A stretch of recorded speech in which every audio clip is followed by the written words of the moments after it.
कथा सम्राट प्रेमचंद जी की कहानी धिक्कार। ईरान और यूनान में घोर संग्राम हो रहा था। ईरानी दिन दिन बढ़ते जाते थे और यूनान के लिए संकट का सामना था। देश के सारे व्यवसाय बंद हो गए थे। हल की मुठिया पर हाथ रखने वाले किसान तलवार की मुठिया पकड़ने के लिए मजबूर हो गए। डंडी तौलने वाले भाले तौलते थे। सारा देश आत्मरक्षा के लिए तैयार हो गया था। फिर भी शत्रु के कदम दिन दिन आगे ही बढ़ते आते थे। जिस ईरान को यूनान कई बार कुचल चुका था, वही ईरान आज क्रोध के आवेश की भांति सिर पर चढ़ा आता था। मर्द तो रण क्षेत्र में सिर कटा रहे थे और स्त्रियां दिन दिन की निराशाजनक खबरें सुनकर सूखी जाती थी। क्यों कर लाज की रक्षा होगी? प्राण का भय न था, संपत्ति का भय न था, भय था मर्यादा का। विजेता गर्व से मतवाले होकर यूनानी ललनाओं की ओर घूरेंगे, उनके कोमल अंगों को स्पर्श करेंगे, उनको कैद कर ले जाएंगे। उस विपत्ति की कल्पना ही से इन लोगों के रोए खड़े हो जाते थे।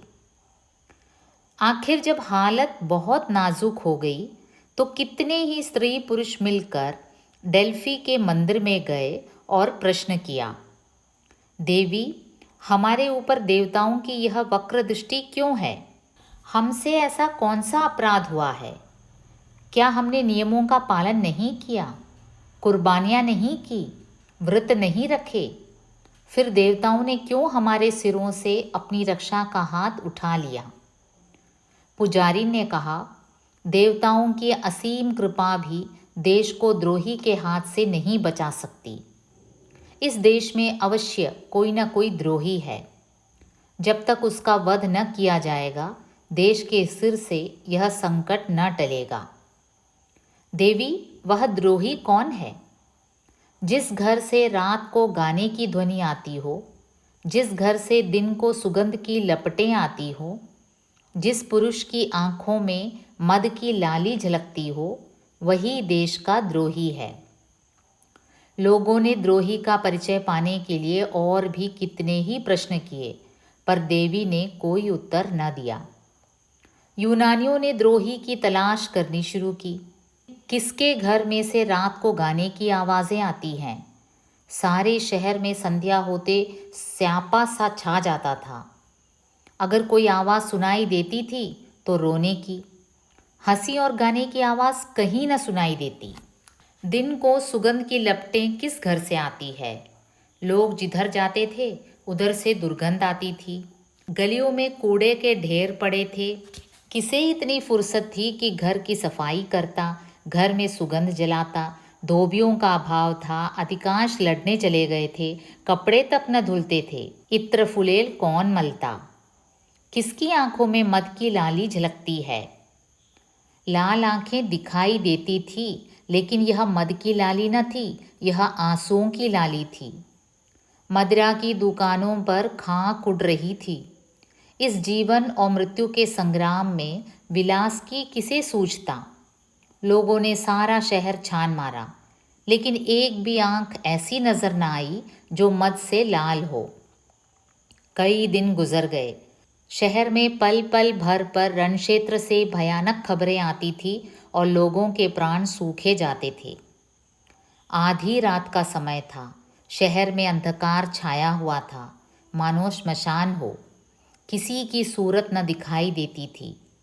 जिन नाट्यशालाओं में तिल रखने की जगह न मिलती थी, वहाँ सियार बोल रहे थे। मंदिरों में न गाना होता था न बजाना। प्रासादों में अंधकार छाया हुआ था। एक बूढ़ा यूनानी जिसका इकलौता लड़का लड़ाई के मैदान में था, घर से निकला और न जाने किन विचारों की तरंग में देवी के मंदिर की ओर चला। रास्ते में कहीं प्रकाश न था, कदम कदम पर ठोकरें खाता था, पर आगे बढ़ता चला जाता। उसने निश्चय कर लिया था कि या तो आज देवी से विजय का वरदान लूँगा या उनके चरणों पर अपने को भेंट कर दूंगा। सहसा वह चौंक पड़ा। देवी का मंदिर आ गया था और उसके पीछे की ओर किसी घर से मधुर संगीत की ध्वनि आ रही थी। उसको आश्चर्य हुआ, इस निर्जन स्थान में कौन इस वक्त रंगरेलियां मना रहा है। उसके पैरों में पर से लग गए, मंदिर के पिछवाड़े जा पहुंचा। उसी घर से जिसमें मंदिर की पुजारिन रहती थी, गाने की आवाज़ें आती थी। वृद्ध विस्मित होकर खिड़की के सामने खड़ा हो गया। चिराग तले अंधेर। बूढ़े ने द्वार से झांका। एक सजे हुए कमरे में मोमबत्तियां झाड़ों में जल रही थी। साफ सुथरा फर्श बिछा हुआ था और एक आदमी मेज़ पर बैठा हुआ गा रहा था। मेज़ पर शराब की बोतल और प्यालियां रखी हुई थी। दो गुलाम मेज़ के सामने हाथ में भोजन के थाल लिए खड़े थे, जिनमें से मनोहर सुगंध की लपटें आ रही थी। बूढ़े यूनानी ने चिल्लाकर कहा, यही देशद्रोही है, यही देशद्रोही है। मंदिर की दीवारों ने दोहराया, द्रोही है, द्रोही है। बगीचे की तरफ से आवाज़ आई, द्रोही है, द्रोही है। मंदिर की पुजारी ने घर में से सिर निकालकर कहा, हाँ, द्रोही है। यह देशद्रोही उसी पुजारिन का बेटा पासोनियस था। देश से रक्षा के जो उपाय सोचे जाते, शत्रुओं का दमन करने के लिए जो निश्चय किए जाते, उनकी सूचना वह ईरानियों को दे दिया करता था। सेनाओं की प्रत्येक गति की खबर ईरानियों को मिल जाती थी और उन प्रयत्नों को विफल बनाने के लिए वे पहले से तैयार हो जाते थे। यही कारण था कि यूनानियों को जान लड़ा देने पर भी विजय न होती थी। इसी कपट से कमाए हुए धन से वह भोग विलास करता था। उस समय जबकि देश पर घोर संकट पड़ा हुआ था, उसने अपने स्वदेश को अपनी वासनाओं के लिए बेच दिया था। अपने विलास के सिवा उसे और किसी बात की चिंता न थी।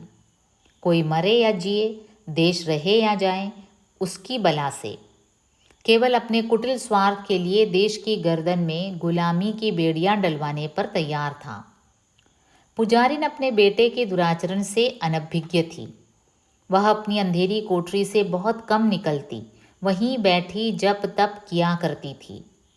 परलोक चिंतन में उसे इहलोक की खबर न थी। मनोन्द्रियों ने बाहर की चेतना को शून्य सा कर दिया था।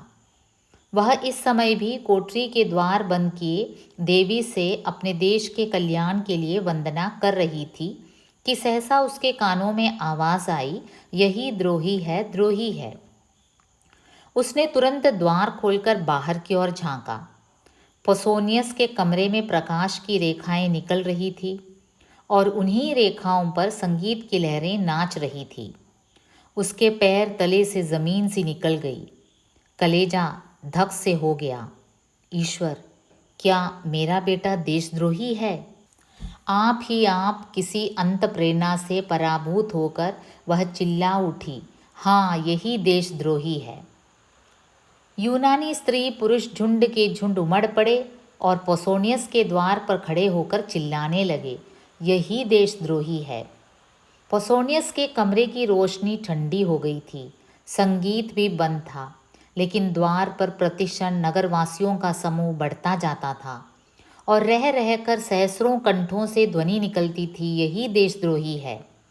लोगों ने मशालें जलाई और अपने लाठी डंड संभाल कर मकान में घुस पड़े।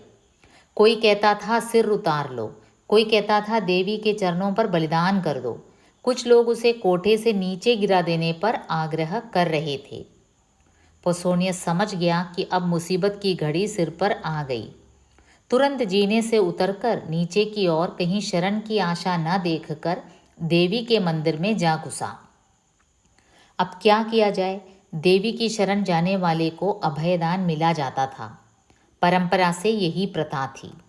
मंदिर में किसी की हत्या करना महापाप था, लेकिन देशद्रोही को इतने सस्ते कौन छोड़ता? भांति भांति के प्रस्ताव होने लगे। सुअर के हाथ पकड़कर बाहर खींच लो, ऐसे देशद्रोही का वध करने के लिए देवी हमें क्षमा कर देंगी। पत्थरों से मारो, पत्थरों से, आप निकलकर भागेगा। निकलता क्यों नहीं रे कायर? वहाँ क्या मुंह में कालीख लगाकर बैठा हुआ है? रात भर यही शोर मचा रहा और पोसोनियस न निकला। आखिर ये निश्चय हुआ कि मंदिर की छत खोद कर फेंक दी जाए और पोसोनियस दोपहर की तेज धूप और रात की कड़ाके की सर्दी में आप ही आप अकड़ जाए। बस फिर क्या था, आन की आन में लोगों ने मंदिर की छत और कलश ढा दिए। अभागा पोसोनियस दिन भर तेज धूप में जड़ा रहा। उसे जोर की प्यास लगी लेकिन पानी कहाँ, भूख लगी पर खाना कहाँ। सारी जमीन तवे की भांति जलने लगी लेकिन छां कहाँ। इतना कष्ट उसे जीवन भर में न हुआ था। मछली की भांति तड़पता था और चिल्लाकर लोगों को पुकारता था, मगर वहाँ कोई उसकी पुकार सुनने वाला न था। बार बार कस्में खाता था कि अब फिर मुझसे ऐसा अपराध न होगा, लेकिन कोई उसके निकट न आता था। बार बार चाहता था कि दीवार से टकराकर प्राण दे दे, लेकिन यह आशा रोक देती थी कि शायद लोगों को मुझ पर दया आ जाए। वह पागलों की तरह जोर जोर से कहने लगा, मुझे मार डालो, एक क्षण में प्राण ले लो, इस भांति जला जला कर न मारो। ओ हत्यारों, तुमको जरा भी दया नहीं। दिन बीता और भयंकर रात आई। ऊपर तारागण चमक रहे थे, मानो उसकी विपत्ति पर हंस रहे हो। ज्यों ज्यों रात भीगती थी, देवी विकराल रूप धारण करती जाती थी। कभी वह उसकी ओर मुंह खोलकर लपकती, कभी उसे जलती हुई आंखों से देखती। उधर शन शन सर्दी बढ़ती जाती थी। पोसोनियस के हाथ पांव अकड़ने लगे, कलेजा कांपने लगा, घुटनों में सिर रखकर बैठ गया और अपनी किस्मत को रोने लगा। कुर्ते को खींचकर कभी पैरों को छिपाता, कभी हाथों को, यहाँ तक कि इस खींचातानी में कुर्ता भी फट गया। आधी रात जाते जाते बर्फ गिरने लगी। दोपहर को उसने सोचा, गर्मी ही सबसे कष्टदायक है। इस ठंड के सामने वह गर्मी की तकलीफ भूल गया। आखिर शरीर में गर्मी लाने के लिए एक हिकमत सूझी। वह मंदिर में इधर उधर दौड़ने लगा, लेकिन विलासी जीव था, जरा देर में हाँफ कर गिर पड़ा। प्रातःकाल लोगों ने किवाड़ खोले तो पोसोनियस को भूमि पर पड़े देखा। मालूम होता था उसका शरीर अकड़ गया है। बहुत चीखने चिल्लाने पर उसने आंख खोली, पर जगह से हिल न सका। कितनी दयनीय दशा थी, किंतु किसी को उस पर दया न आई। यूनान में देशद्रोह सबसे बड़ा अपराध था और द्रोही के लिए कहीं क्षमा न थी, कहीं दया न थी। एक कहने लगा, अभी मरा नहीं है। दूसरा, द्रोहियों को मौत नहीं आती, पड़ा रहने दो, मर जाएगा, कि अपने किए की सजा पा चुका है, अब छोड़ देना चाहिए। किसी चौथे ने कहा। सहसा पोसोनियस उठ बैठा और उद्दंड भाव से बोला, कौन कहता है कि इसे छोड़ देना चाहिए? नहीं, मुझे मत छोड़ना, वरना पछताओगे। मैं स्वार्थी हूँ, विषय भोगी हूँ, मुझ पर भूल कर भी विश्वास न करना। आह, मेरे कारण तुम लोगों को क्या क्या झेलना पड़ा। इसे सोचकर मेरा जी चाहता है कि अपनी इंद्रियों को जलाकर भस्म कर दूं। मैं अगर 100 बार जन्म लेकर इस पाप का प्रायश्चित करूं तो भी मेरा उद्धार न होगा। तुम भूल कर भी मेरा विश्वास न करो, मुझे स्वयं अपने ऊपर विश्वास नहीं। विलास के प्रेमी सत्य का पालन नहीं कर सकते। मैं अब भी आपकी कुछ सेवा कर सकता हूँ। मुझे ऐसे ऐसे गुप्त रहस्य मालूम हैं जिन्हें जानकर आप ईरानियों का संहार कर सकते हैं, लेकिन मुझे अपने ऊपर विश्वास नहीं है और आपसे भी यह कहता हूँ कि मुझ पर विश्वास न कीजिए। आज रात को देवी की मैंने सच्चे दिल से वंदना की है और उन्होंने मुझे ऐसे यंत्र बताए हैं जिनसे हम शत्रुओं को परास्त कर सकते हैं। ईरानियों के बढ़ते हुए दल को आज भी आन की बान में उड़ा सकते हैं, लेकिन मुझे अपने ऊपर विश्वास नहीं है। मैं यहाँ से बाहर निकलकर इन बातों को भूल जाऊँगा। बहुत संभव है कि फिर ईरानियों की गुप्त सहायता करने लगूं, इसलिए मुझ पर विश्वास न कीजिए। एक यूनानी कहने लगा, देखो देखो क्या कहता है। तब दूसरा बोला, सच्चा आदमी मालूम होता है।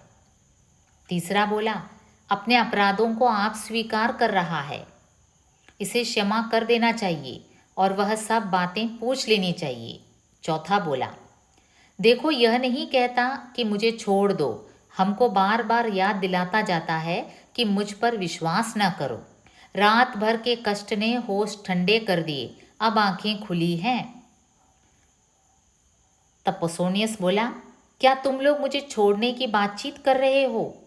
मैं फिर कहता हूँ, मैं विश्वास के योग्य नहीं हूँ। मैं द्रोही हूँ। मुझे ईरानियों के बहुत से भेद मालूम हैं। एक बार उनकी सेना में पहुँच जाऊँ तो उनका मित्र बनकर सर्वनाश कर दूँ, पर मुझे अपने ऊपर विश्वास नहीं है। धोखेबाज इतनी सच्ची बात नहीं कह सकता। पहले स्वार्थांध हो गया था, पर अब आंखें खुली हैं। किसी दूसरे ने कहा, देशद्रोही से भी अपने मतलब की बातें मालूम कर लेने में कोई हानि नहीं है। अगर वह अपने वचन पूरे करे तो हमें इसे छोड़ देना चाहिए। देवी की प्रेरणा से इसकी यह काया पलट हुई है। पापियों में भी आत्मा का प्रकाश रहता है और कष्ट पाकर जागृत हो जाता है। यह समझना कि जिसने एक बार पाप किया वह फिर कभी पुण्य कर ही नहीं सकता, मानव चरित्र के एक प्रधान तत्व का अपवाद करना है। इस पर छठा बोला, हम इसको यहाँ से गाते बजाते ले चलेंगे। जन समूह को चकमा देना कितना आसान है। जनसत्तावाद का सबसे निर्बल अंग यही है। जनता तो नेक और बद की तमीज़ नहीं रखती। उस पर धूर्तों रंगे सियारों का जादू आसानी से चल जाता है। अभी एक दिन पहले जिस पोसोनियस की गर्दन पर तलवार चलाई जा रही थी, उसी को जुलूस के साथ मंदिर से निकालने की तैयारियां होने लगी, क्योंकि वह धूर्त था और जानता था कि जनता की कील क्यों कर घुमाई जा सकती है। तब एक स्त्री बोली, गाने बजाने वालों को बुलाओ, पोसोनियस शरीफ है। हाँ हाँ, पहले चलकर उससे क्षमा मांगो, हमने उसके साथ ज़रूरत से ज़्यादा सख्ती की। तब पोसोनियस बोला, आप लोगों ने पूछा होता तो मैं कल ही सारी बात आपको बता देता। तब आपको मालूम होता कि मुझे मार डालना उचित है या जीता रखना। कई स्त्री पुरुष, हाय हाय, हमसे बड़ी भूल हुई, हमारे सच्चे पोसोनियस। सहसा एक वृद्धा स्त्री किसी तरह से दौड़ती हुई आई और मंदिर के सबसे ऊंचे जीने पर खड़ी होकर बोली, तुम लोगों को क्या हो गया है? यूनान के बेटे आज इतने ज्ञान शून्य हो गए हैं कि झूठे और सच्चे में विवेक नहीं कर सकते। तुम पोसोनियस पर विश्वास करते हो, जिस पोसोनियस ने सैकड़ों स्त्रियों और बालकों को अनाथ कर दिया, सैकड़ों घरों में कोई दिया जलाने वाला न छोड़ा, हमारे देवताओं का, हमारे पुरुषों का घोर अपमान किया, उसकी दो चार चिकनी चुपड़ी बातों पर तुम इतने फूल उठे। याद रखो, अब की पोसोनियस बाहर निकला तो फिर तुम्हारी कुशल नहीं। यूनान पर ईरान का राज्य होगा और यूनानी ललनाएं ईरानियों की कुदृष्टि का शिकार बनेंगी। देवी की आज्ञा है कि पोसोनियस फिर बाहर न निकलने पाए। अगर तुम्हें अपना देश प्यारा है, अपने पुरुषों का नाम प्यारा है, अपनी माताओं और बहनों की आबरू प्यारी है, तो मंदिर के द्वार को चुन दो, जिसमें देशद्रोही को फिर बाहर निकलने और तुम लोगों को बहकाने का मौका न मिले। यह देखो, पहला पत्थर मैं अपने हाथों से रखती हूँ। लोगों ने विस्मित होकर देखा। यह मंदिर की पुजारिन और पोसोनियस की माता थी। दम के दम में पत्थरों के ढेर लग गए और मंदिर का द्वार चुन दिया गया। पोसोनियस भीतर दांत पीसता रह गया। वीर माता, तुम धन्य हो। ऐसी ही माताओं से देश का मुख उज्जवल होता है, जो देश हित के सामने मात्र स्नेह की धूल बराबर भी परवाह नहीं करती। उनके पुत्र देश के लिए होते हैं, देश पुत्र के लिए नहीं होता।